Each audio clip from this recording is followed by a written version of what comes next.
There aren't a lot of things more frustrating than an almost classic film. You know the phenomenon. These aren't 3-star efforts, which could have been contenders that have been discussed here. No, these are the movies which came close to 5-star perfection for most of their runtime, with a stellar cast, a perfect concept, and effective direction, only for one fatal flaw to ensure that it will always be stuck in the not quite, but almost perfect territory.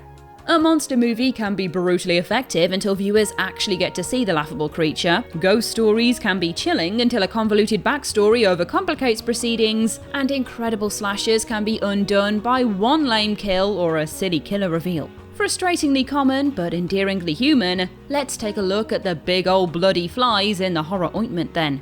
I am the dog-hating Ash from What Culture Horror. Everyone's gotta have something. And these are 7 horror movies one step from perfection. 7. Hush.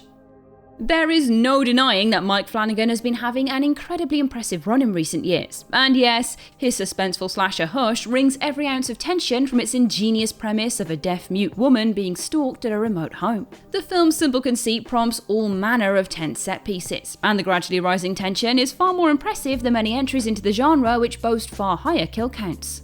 But it has to be said, begrudgingly, that the unlikely death of her gormless friend John near the film's close is unintentionally funny in its implausibility, with the dude ex machina essentially walking into the knife of this man because the story needs him to. It's an implausible scene which saps the energy that should have been all about Maddie instead. It's still an excellent movie that does excellent things and is made excellently by the excellent Mike Flanagan, who is still the best ever, but, you know, it's what I'm here to do is say this stuff, so there. It's said. 6. We Have Always Lived in the Castle. Released in 2018, We Have Always Lived in the Castle is for the most part a triumphant slice of creepy gothic horror, which remains fairly close to the source material as the same year's The Haunting of Hill House miniseries, but nonetheless enjoys the same level of success. This Shirley Jackson adaptation is largely a delight, relying on a pair of superb performances from Alexandra Daddario and Taissa Farmiga as odd, troubled sisters who are abhorred by their small hometown's inhabitants after the mysterious death by poisoning of their parents years earlier. However, this one fumbles at the finish, with a small scene of neighbourhood kids plaguing the protagonists, which appears to misinterpret the original story's ambiguous ending. Where the novel suggests the town have moved on and now view the still living sisters as a sort of urban legend a generation later, regarding them with fearful respect, the film sees them still haranguing them, a pivotal change that renders a lot of the preceding story's action pointless. 5. Hostel. Eli Roth seems determined at times to frustrate the potential of his own films, and Hostel is the perfect example. The premise of a for-profit torture ring? Terrifying. The decision to make the victims ignorant American backpackers during the height of post-11 Freedom Fries era? Ingenious. The decision to focus on said troop of victims' goofy Eurotrip-style antics for almost an hour of the film's runtime? So close, Eli. Yeah, the film needs to ground the reality of its characters and ensure the audience cares about their fate, whilst also satirising their casual prejudice and ignorant attitudes so viewers take guilty delight in their deaths. But the film focuses on their randy travelogue for longer than it actually explores its own concept, and in the process loses audience interest well before the gruesome torture porn the flick is famous for starts up in earnest. 4. Sinister.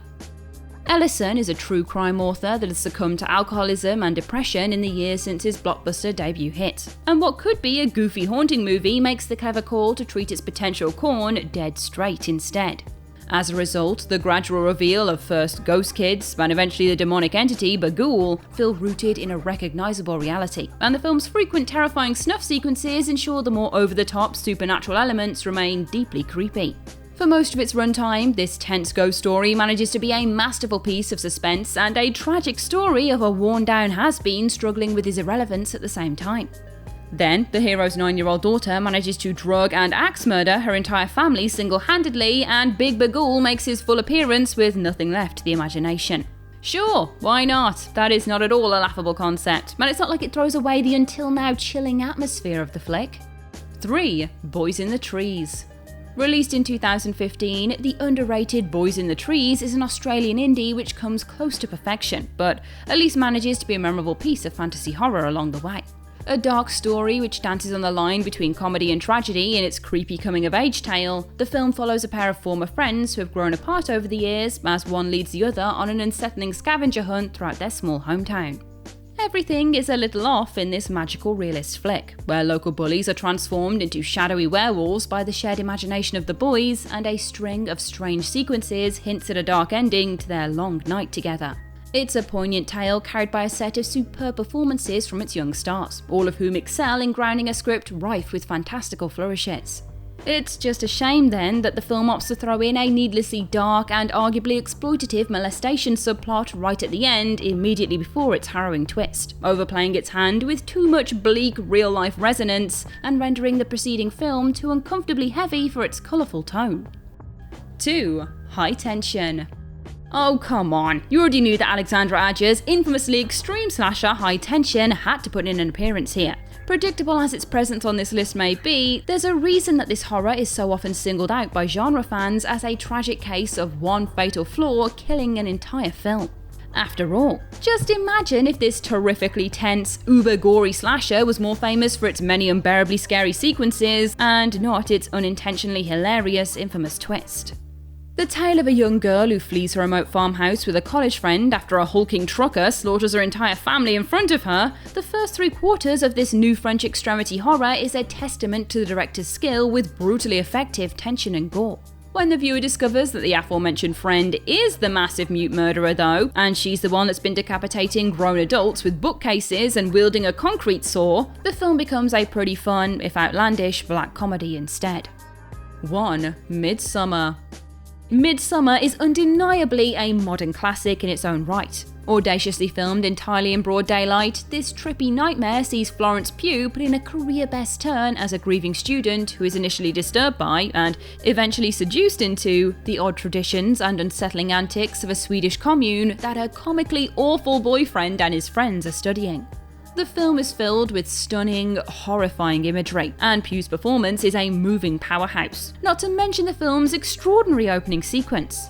But did the severely disabled minor villain Ruben actually add anything to the story, or was his appearance just a cheap shock tactic? The presence of this character seems more interested in eliciting gasps of horror or amusement than anything more substantial or thoughtful, and it's difficult to defend the two scenes given how effective the film has already been without indulging in exploitation. He doesn't add that much more to the story than just a visual element that doesn't need to be there. And that's our list. What other horror movies are one step away from perfection? Share your thoughts in the comments section below. I've been Ash over on social media at Ash Millman, and this has been What Culture. Don't forget to like, share, subscribe, and come back again soon for some more spine-tingling horror content. Thanks for watching.